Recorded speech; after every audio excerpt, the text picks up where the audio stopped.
Bakit iniisip ng maraming tao na ang anumang pangangaral na nagpapatotoo sa pagbabalik ng Panginoon ay tiyak na mali?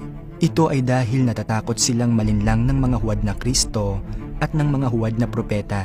Inihula mismo ng Panginoong Hesus na sa mga huling araw may lilitaw na mga huwad na Kristo at mga huwad na propeta. Dapat talaga tayong maging maingat at mapagbantay.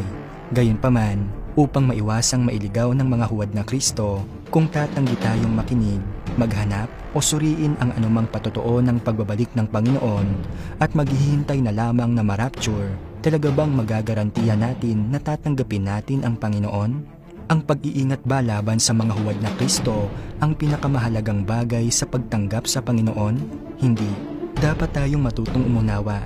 Kaya paano dinadaya ng mga huwad na Kristo ang mga tao? Sinabi sa atin ng Panginoong Hesus, sapagkat may magsisilitaw na mga bulaang Kristo at mga bulaang propeta at mga nagpapakita ng mga dakilang tanda at mga kababalaghan.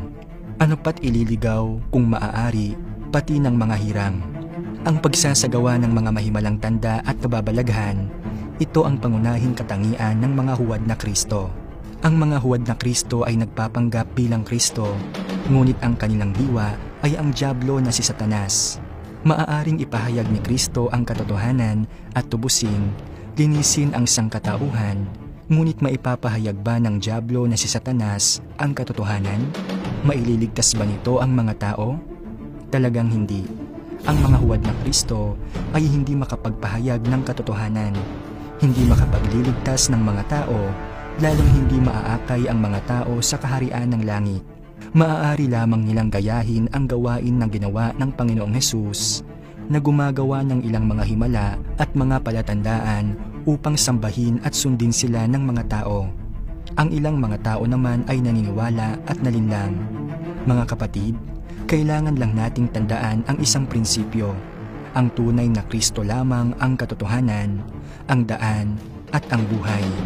Ang tanging makapagsasabi ng katotohanan, makapagpapakita sa mga tao ng daan, at makapagbibigay sa kanila ng buhay ay si Kristo.